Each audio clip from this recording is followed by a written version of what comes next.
All right, welcome back everybody to Stakeholder YouTube. Today we're doing ACC previews, preseason previews for all 17 teams, diving right in to Miami first overall in the media poll. Awesome. This program enters the year off a national title run game. The roster has enough proven skill talent to make the ceiling feel repeatable rather than nostalgic. Headlining at the top, Duke transfer Darian Mensah, the highest paid quarterback in the league, by the way, reportedly $6.5 million a year, which is great for Mr. Mensah. Fantastic. But that's the nature of college football. That's the nature of the ACC. Taking it over to Malachi Tony's back as the offensive centerpiece. Mark Fletcher Jr. gives the backfield the proven answer, and edge transfer Damon Wilson the second, not the first, but the second, is one of the critical pieces in replacing lost defensive production. With that, Roger, what do you think about the market watch here? Yeah, I mean, Miami hasn't moved too much since launch, only up about 8%. So it's been a pretty steady riser. I think last season they surpassed expectations quite a bit. They looked really good in the college football playoff. I know they're losing quite a few pieces. Ruben Baines in the NFL now. Malachi Tony, in my opinion, could be better than Jeremiah Smith. I know that's a bit of a hot take, but yeah, I mean the production is fresh. His true freshman coming out and like putting up those numbers is pretty insane. So I love Miami on Stakeholder at $3.30. I think they're an obvious pick for a national title contender. For me, I mean, if they were to end up, getting to the national championship, this is a $6 token. No doubt. Nothing more to add. I'm so excited to see Tony this season because I feel like in college football, it was like Jeremiah Smith, Ryan Williams. Those were kind of like on the Mount Rushmore for up and coming receivers. But Tony just kind of in a lot of ways came out of nowhere, and he's so fun to watch. I think Mensah has a chance too at QB to really elevate his draft stock and do considerably better than I think Carson Beck. I thought Carson Beck did a fine job at Miami, but I think Mensah has a chance to really propel himself, but also the Hurricanes.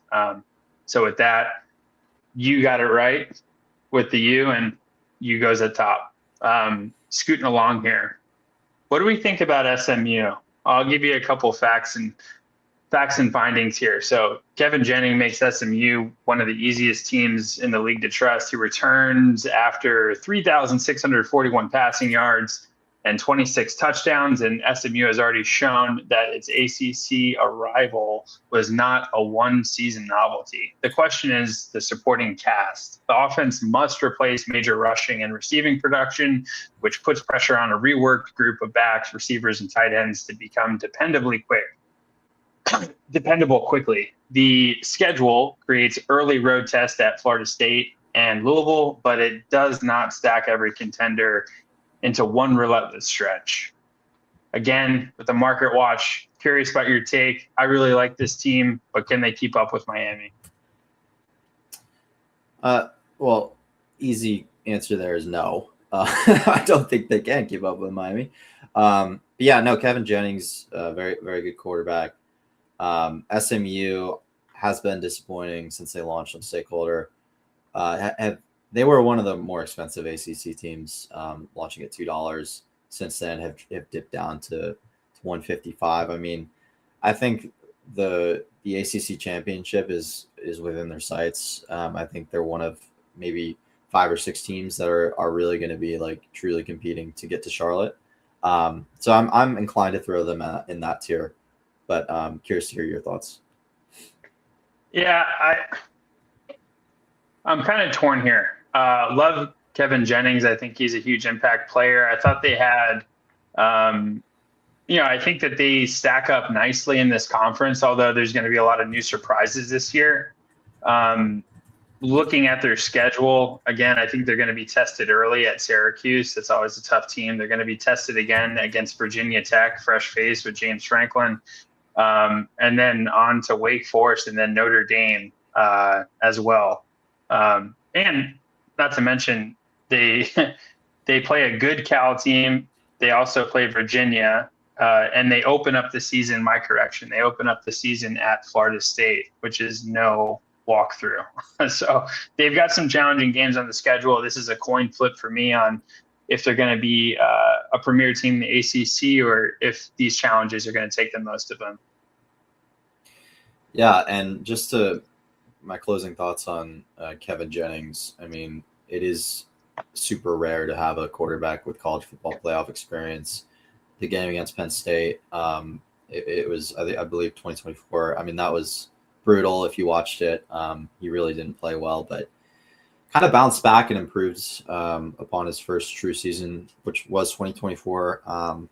And so, yeah, I mean, if he can take another step forward, they absolutely could be looking to get back in the college football playoffs again. But I think for now, Charlotte bound is where I put them. Love it. I think with that, it takes us now to some really interesting teams here, namely Louisville. So going back last year, Louisville was 1 or 2 teams away from being one of the top teams in last year's complex mix of ACC standings. And this year, look, they've become the conference's reliable play. And in the market, certainly over the last 3 months, they're up about 15%. That's huge. Would love to hear your thoughts on how that market forecast will expand to this year. But look, 10 wins in 2023 and 9 in each of the next 2 seasons. Like I just mentioned, just falling short. Running back Isaac Brown is the headliner after producing 884 yards and only 101 carries in 9 games last year. New quarterback Lincoln Kienholz and transfer receiver Trey Richardson have to make the passing game credible enough that defenses cannot load the box. This schedule gives Louisville major home opportunities, including SMU, and the program's recent floor is high enough that a league title run does not require imagination. It's definitely on the table. Yep, I'm with you there. And I know that they are out, Miller Moss, Chris Bell. I just want to mention, Chris Bell was one of my favorite players last season. The game where they ended up beating Miami, upsetting Miami, he absolutely exploded. He's going to be great for the Dolphins, but yeah, they're missing a few guys that have gone on to the league, and I don't think that's a huge problem. I think they, year in, year out, they're pretty competitive in the ACC, and Isaac Brown is one hell of a running back. I guess he's like one of the more underrated running backs in college football right now. And it was a huge offseason for the token on stakeholders, up 150% since launch. So launched at just $1, and last season they did enough to impress everyone, and so now they're up to 250. A little bit pricey given where they're ranked at 24, but high expectations, and so I think Charlotte bound is a good tier for them. Thinking. Got nothing more there, but I guarantee I'm going to have some opinions as we get down this list. So yeah, also that game, I'm really looking forward to that opener against Ole Miss. That's gonna be a great game. I have a feeling Ole Miss should handle them pretty easily, but we'll see. We'll see if Louisville can be competitive. It will. I think if Louisville ends up, if they could win that game, that's the hardest game on their schedule. I think all of a sudden this turns into you might think of them as a college football playoff contender at that point, and being up there with Miami in the ACC. If they beat Ole Miss, that's a huge if. I don't think they can do it. Big if, big expectations, but we're not going to have to wait too long to actually figure that one out. Dabo Swinney and the Clemson Tigers. What I love about this squad is that they stayed true to their gut as it relates to their strategy with the transfer portal. It was a hot topic. They had a disappointing year last year. This is the team to watch for me personally. I think Clemson has set them up for an absolutely awesome year. They're going to be tested early at LSU with a new fresh-faced Lane Kiffin. But if there is a season to be a Dabo and Clemson believer, it's going to be this season. Love what they have on defense and linebacker Sammy Brown and edge Will Helt. Two huge impact pieces. The key is whether a reset offense can create easy throws and explosive plays before the schedule turns every possession into a referendum of the program. With that, please break down this market forecast here. It's been underperforming over the course. Do you see a breakout here for shareholders on stakeholder? Yeah, I mean, I think they've just got to return to form, the form that we're used to seeing Clemson in under Dabo Swinney. Last season was a wash. Cade Klubnik was on and off the field with injuries. They had a really amazing trio of receivers in what was it, Antonio Williams, TJ Moore, and Bryant Wesco, but very, very rarely were all three of them on the field at once. I just think the talent is undeniable. They're always going to be one of the better recruiting schools in the country. And there's no reason to think, as long as Dabo's there, there's no reason to think that they won't return to form. I just think it was an unlucky situation last year that resulted in their 7-6 record. Yeah, I'd be willing to bet on a bounce back, and it is crazy to see Louisville priced higher than Clemson here. I just can't help but see that as an opportunity to buy into Clemson, knowing that this is one of the biggest blue blood programs in the sport. And yeah, they've taken a hit since launch, down just under 20%. I want to throw them in the Charlotte bounce here because I think every year they're going to be in it for the championship, and I think this is probably the last team maybe that I'd be willing to throw in Charlotte bound. There's only really one other team that I'd seriously put there that we'll get to, but I want to put them there for now. I love having them there for now. I've got just a soft 2 cents to put in to make a case for them to sit next to Miami on this tier, and that is the realization that, look, Dabo Swinney's transfer portal strategy was very simple.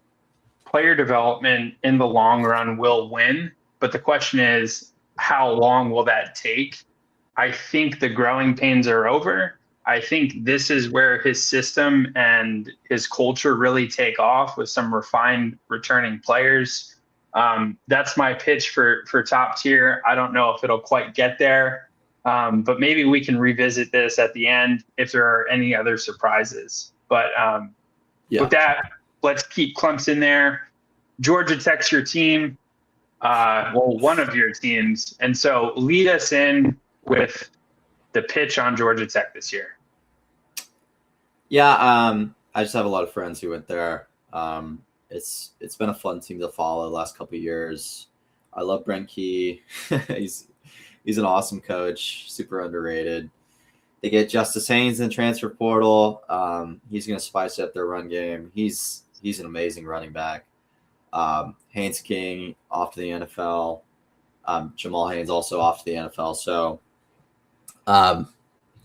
it's going to be interesting to see how this offense looks.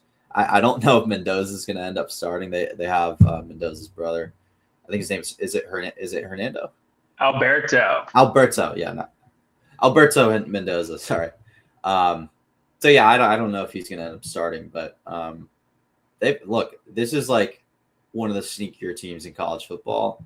For a long time, this was like a no-name team, but all of a sudden in recent years on the Brett Key, they've been competitive. So this is the team I was referring to, by the way, just now. This is the last team I would throw in the Charlotte bounce here because I think they absolutely have what it takes to compete with the other 4 teams at the top of this conference.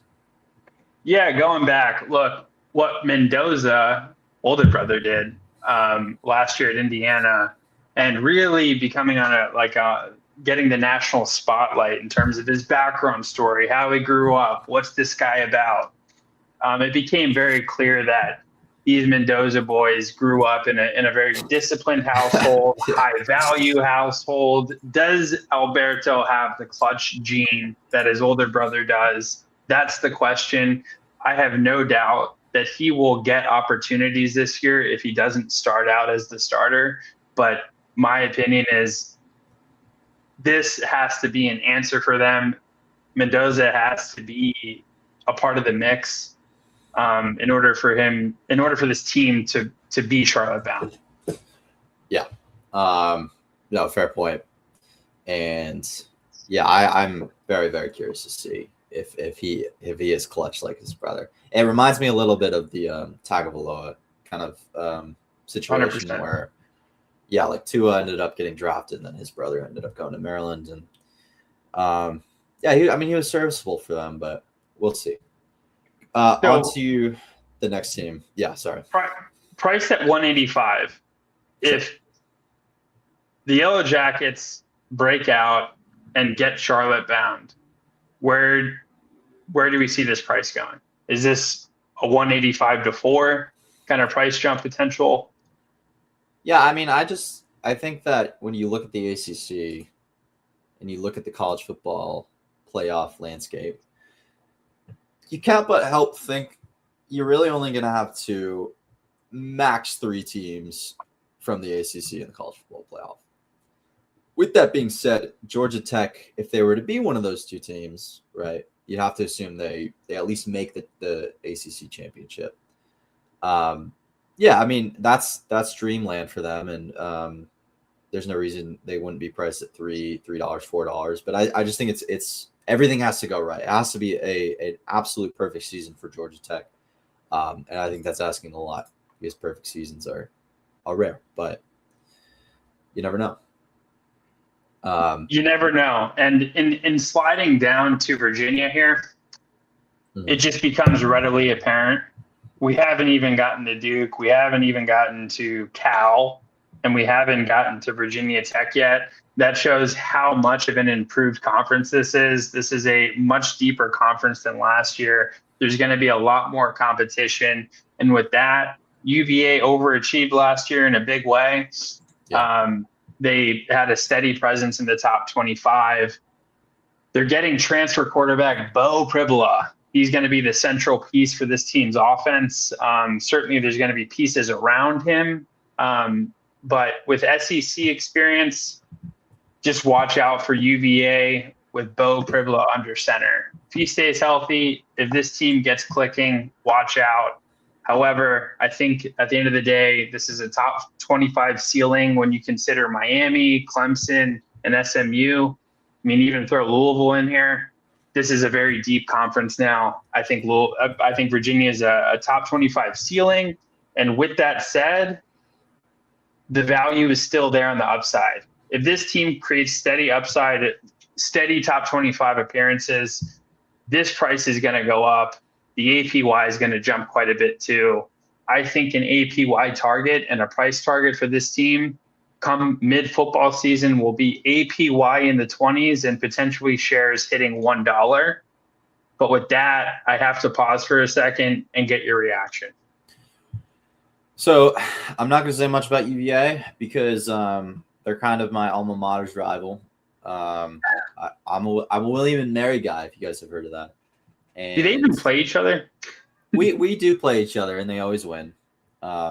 It's more of a one-sided rivalry. But either way, I mean, I do tend to think UVA's season last season was that perfect season that I just referred to. I think it was kind of a perfect storm, a one-off thing. I'm not inclined to believe that they can really keep that up.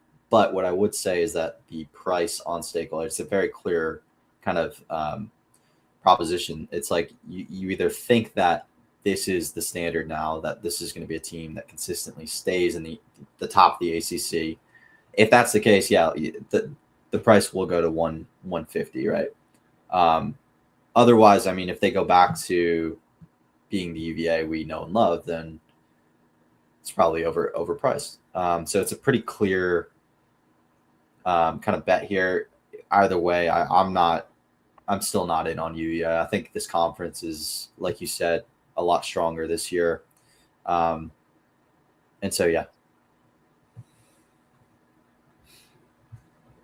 The gavel has struck onward and actually southward geographically to North Carolina State. I don't know a bunch about this team, but what I do know is CJ Bailey has a huge presence coming in at 6'6" and standing under center. he's a playmaker, but do they have the tools around him? Raj, what do you think? Yeah, NC State's just like always frisky. It feels like they're always in the top 25 for some reason. So on stakeholder, I mean they're super cheap, and I feel like when you look at UVA versus NC State, like NC State is basically who UVA could turn into, right? Like that team that's just kind of always flirting in the top 25, always competitive in the ACC. And NC State's trading at 83 cents, while UVA is trading at 67 cents. So they launched. This is a team that launched at $1. It hasn't moved at all. I mean, expectations I think were a little bit too high last season for them. I think there's just not enough there to get me excited about them, especially as they start the season unranked. But like I said, they're always frisky, so I'm willing to throw them in the top 25 ceiling tier. And me personally, I'd rather be buying this token than UVA's. You're not going to like this, but I don't think that they deserve to be in top 25 ceiling, because I don't think that they've done enough to keep up with this elevated talent pool in the ACC. Yeah. I haven't seen the headlines this offseason. I haven't seen that kind of media presence. I don't think that their fan base believes that they're a top contender. I don't think they believe that they're a top contender based on their actions compared to the rest of these teams that are aggressively on the rise. I've got them mid, but we can earmark this for some closing statements. No, I don't mind throwing in mid, and I think you're right. It has been an underwhelming sort of offseason. And what I would say is that, like in our last video we did, I think we just had too many teams at like the top. So having more of a kind of uniform distribution is probably better here. So I don't mind throwing it in mid there. And then I'm excited to talk about this next one. Me too. I have like, for some reason, like all my friends have gone to these ACC schools. So it's like each of these schools we talk about, I know someone personally who is going to be interested to hear what we say. But the school that we're about to bring up is Virginia Tech. We've talked about Virginia Tech before. I'm sure everybody has this offseason at some point, because it is one of the more interesting stories in college football. I'm from Virginia, right? I went to William & Mary, so they're not really a huge rival. I respect them a lot. I've been to a couple games. I'm excited, man. I really do believe in James Franklin here. I also believe that James Franklin will be the savior of Blacksburg. He's inheriting a logo. He's inheriting a brand that was left in the dumpster at 3-9. He brought some talent with him from Penn State, and I don't know, man. I think crank up the volume. I think enter James Franklin, enter Sandman. I think that this team is back. This team is back in Blacksburg, and they're ready to rumble. I think Virginia Tech could be Charlotte bound. It just depends on how well Big Ten playbooks and Big Ten talent really level out here in the ACC. Sure. Yeah. I mean, I think ACC championship's a little bit too much to expect out of this team. I think if they expectations. Yeah, I get that. I think for them, it's like if you're able to even get votes in the top 25, that's a win in my book. Because I think just watching them last year, watching Kyron Drones, they lost to Old Dominion, man. They lost to Old Dominion. That if you go back and watch that game, I mean, that is just unbelievable. A program like Virginia Tech should not be that like playing that quality football. So to me, it's just amazing. Like I have a soft spot in my heart for Virginia Tech. The James Franklin effect as well in play here on Stakeholder. It's up almost 300% now. Almost all of that is due to the James Franklin news. It was just a huge pop on that news, where this was a token that was trading at about 50 cents before that happened. So it was a huge catalyst. And I think that if the James Franklin effect is real, and he's able to bring Virginia Tech anywhere close to where he was able to get Penn State, and this is a $3 to $4 token, and probably one of the most interesting bets on the site right now.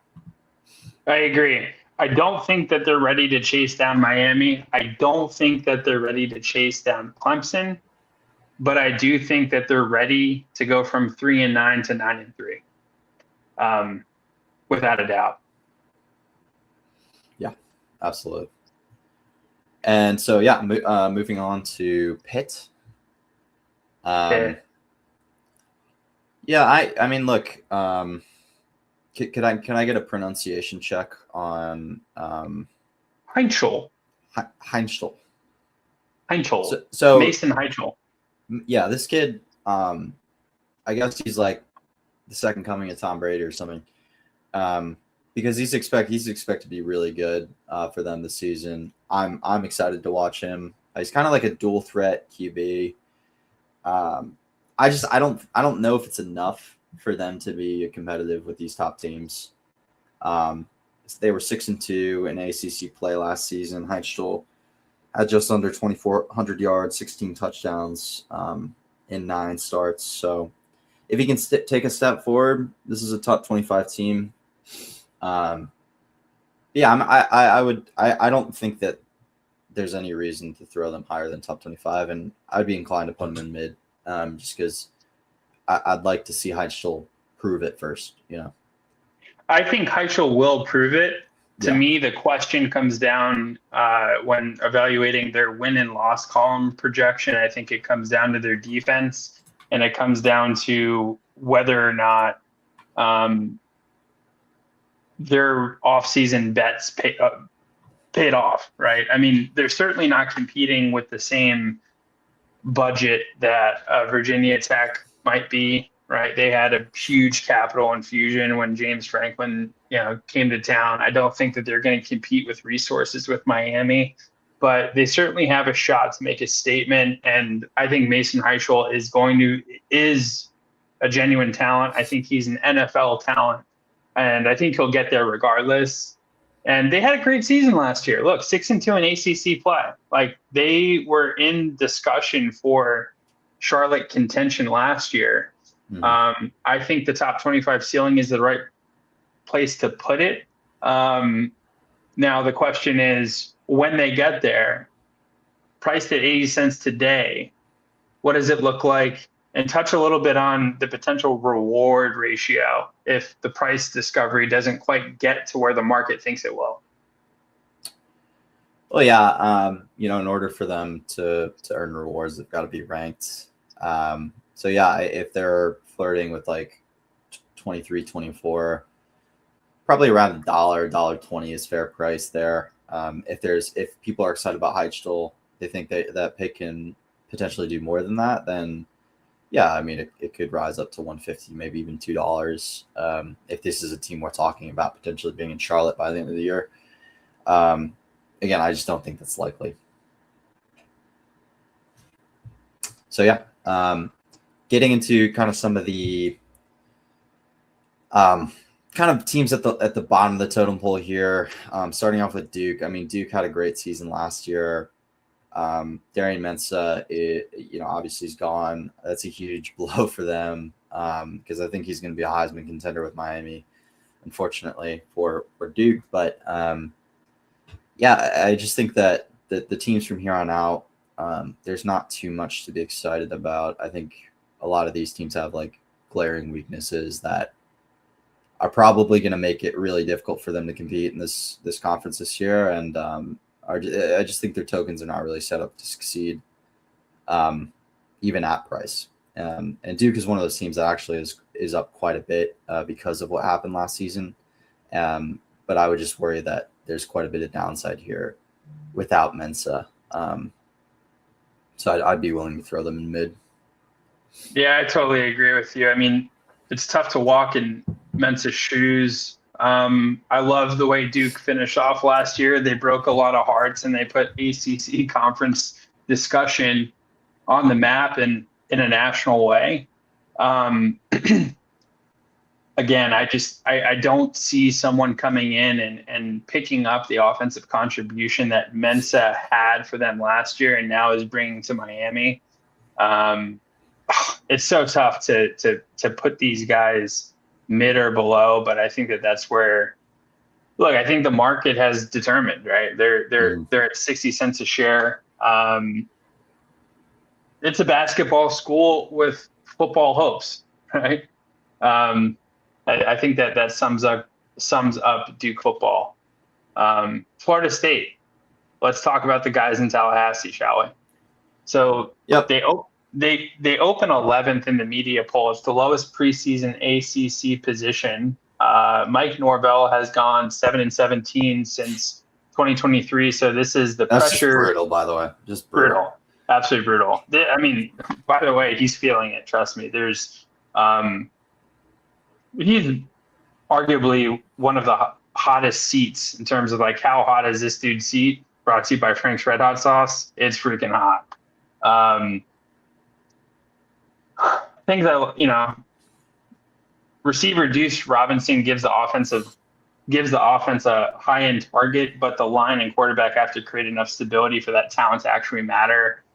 Bowl eligibility is the minimum expectation. Anything less would turn every week into another guessing game.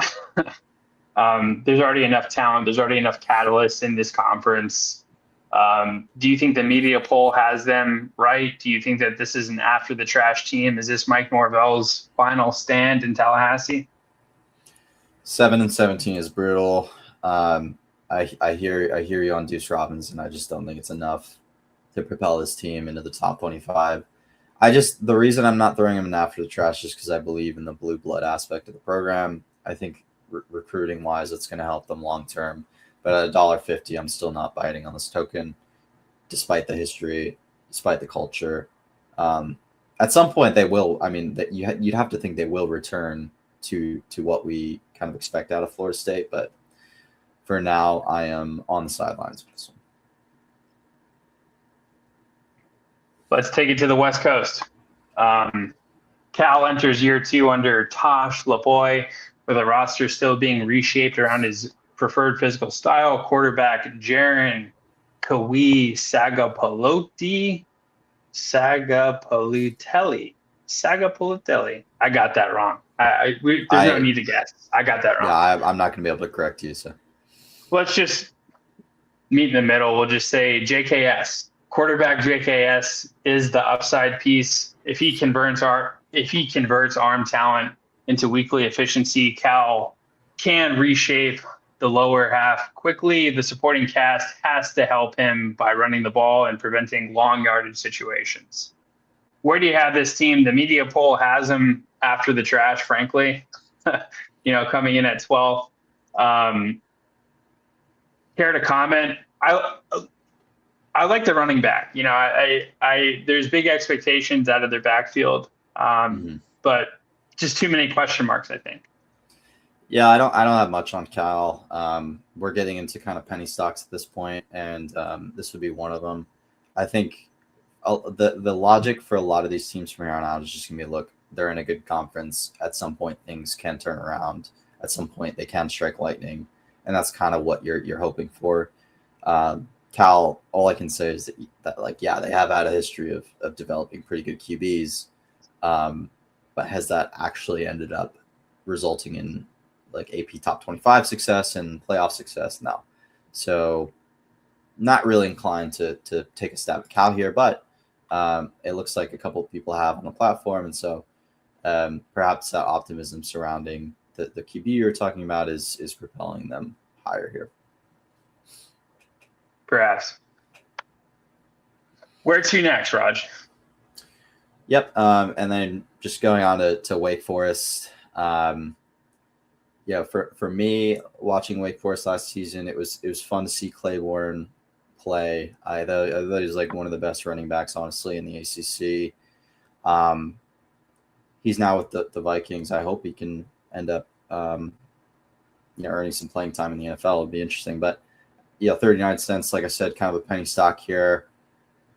You're just banging on a perfect season. I'm not sure there's really anything specific that I want to bring up. I mean, it's year 2 with Jake Dickert. Yeah, other than that, I mean, I'm again not really taking a bite here on Wake Forest, and it seems like people are a little bit more pessimistic with Wake Forest than they are some of these other teams. Yeah, I've got a similar sentiment for Wake as I do about Pitt, which is okay.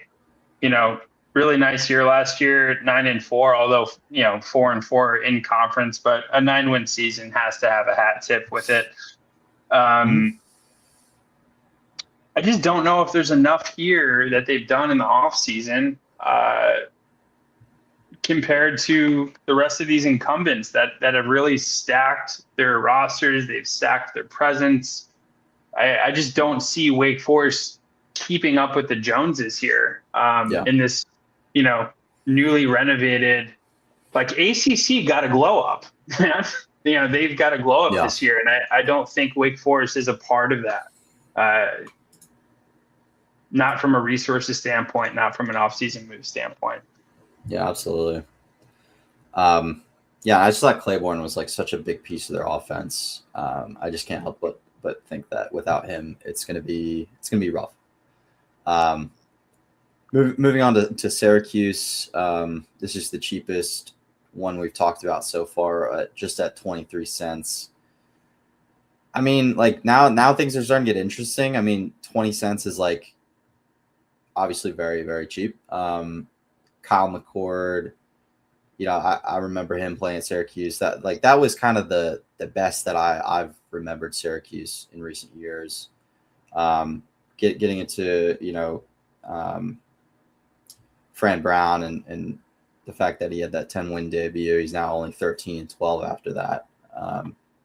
So kind of hot that seat up in Syracuse. So yeah, I mean, you just throw them in after the trash here, and again, I wouldn't mind taking a shot on Syracuse just because of the nature of how cheap they are, and the fact that we've seen tokens like this before just absolutely blow up. Look no further than Texas basketball and the college basketball market. So, I think you have them ranked in the tier correctly, but the case for market movement is very compelling to me. Yeah. I think that they're very much near their floor. You brought up Fran Brown, kind of having a little fall from grace, or is it peaks and valleys, right? So 10-win debut. Now in year 3, this is like kind of a put up or shut up. Either way, if it's a shut up season and Fran Brown's out, we have a regime change. Okay, that's we're still at that bottom line price, right? If they overachieve, hey, you're taking a flyer on them right now would be absolutely worth it at 23 cents, like bar none. Yeah, I think it's pretty simple, honestly. Like, yeah, you don't have to go too in depth to figure out. Like, yeah, the risk reward is pretty juicy. And I think the opposite is true for this next team, which you should talk about this team the most because I want to say this is kind of your team, right? This is kind of my team. Yeah. This is kind of my team. Give me the case for mid. I mean, I'm going to give you a case for top 25 ceiling. And I'm going to start it. I'm going to start it on a high note. This was me all last season. If you remember the viral social media rant from the Britney Spears fan, leave Britney alone, leave Britney alone. That was me last season. Leave Bill alone. This guy's a winner. He's a playbook savant. Obviously making headlines for not football reasons. However, this is a football show. Let's talk football. The IQ is there from a coaching staff. The leadership is there from a coaching staff. However, they've been drowned out by distractions. This is Bill's first official recruiting class. This is going to be a huge test year. He finally has some pieces that he has put his name on into this program that will be in key positions. I think this is his year. I think North Carolina is a sleeping giant. Take me home country road and take me down Tobacco Road. I'm buying North Carolina. I think that this team is going to come into the top 25 at some point this season, and I think that they will close the season out in top 25. It's one of the hottest takes we've had. And with that, I will open this up for. Yeah, I'm not going to debate you. Like, I think that's very reasonable. No, like, yeah, I don't think that's out of the realm of possibility at all. And just speaking to the price action, like, the Bill Belichick stuff propelled the token up to about $1 at one point. I think it was just the disappointment last season that has brought them down to about 70 cents. And yeah, look, if what you're speaking is the truth, then yeah, this is a team that can absolutely end up climbing to $1.50 and $2. Like, yeah, the Bill Belichick effect could be very real there. Just as the James Franklin effect with Virginia Tech could be very real as well.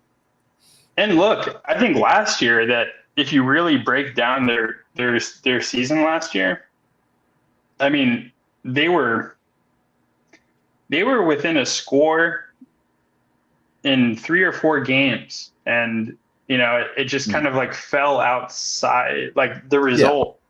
Yeah. They were on the bad side of those results. But if one or two of those things, fell in their favor, this team would get, I think, a drastically different report coming into the season. So anyhow, I rest my case. I believe in Bill and Chapel Bill, I guess we should say. Let's get a little Dropkick Murphy theme here and ship me out to Boston, Raj. Well, I'm just going to say for these last two teams, if there were a tier titled "Wouldn't Touch with a 10-foot pole," that would be where these two go. And that is Boston College and Stanford. I know Bill O'Brien is still the coach at BC. Bill O'Brien. And yeah, I love Boston, but I don't think just much hope here. And we're talking about Syracuse being at the floor. At least like Syracuse has shown us something in the last 5 years. These teams have not shown us anything. So I'm out on both these. I don't think there's anything that I'm super interested in. Stanford, it does happen to be one of the cheapest Power 4 teams that we have listed, but for good reason. Wasn't there, an interesting little storyline surrounding Andrew Luck there? Yeah. I mean, as his alma mater, and I know he's like involved in coaching. I don't know if he's like officially on the staff there, but that could be something that you view as a catalyst here. I just don't know if it's enough. But yeah. Yeah, I agree. I think Andrew Luck might not be so lucky at Stanford. If they can't turn it around, does Andrew Luck stay in college football? ? I think so, but I don't think it'll be at Stanford, and I don't even think he knows that. But little prediction there. So I think Stanford needs a huge turnaround this year in order to at least be in the conversation. If they're not, I could see a lot of potential donors or interested parties who are involved in any funding aspect of this team to be very disappointed. And as we know, that leads to some tough conversations and some unlucky results. So with that, Roger, take this home. Let's wrap this episode up in a ribbon here. Yep. That's 17 teams right there for the ACC. We're now through 3 conference tier lists going into the season. You can claim $15 to start trading in the link below. If you don't have an account with us on Stakeholder, you can buy and sell college football teams and college basketball teams as you would stocks. It's a different way to speculate on the game, and we're giving away $15 to do so. So you might as well sign up, just test it out, see how you like it, build your portfolio, and make your picks today. And another thing is, feel free to, let us know anything that we can do differently in these videos. We're always trying to make the content as good as possible for you guys. And so let us know in the comments what we can be doing better, and also what your opinion is on some of these takes and which teams you're going to be buying here. So let us know. Let us know. Yes, please. And we'll like and subscribe. Like and subscribe, follow, share. Only on all of it. Stakeholder. There Only we on go. Stakeholder, right here. Yeah, Stakeholder based in the USA. Yeah. All right. Thanks so much, guys. We'll see you Thanks, in the guys. next video. Bye.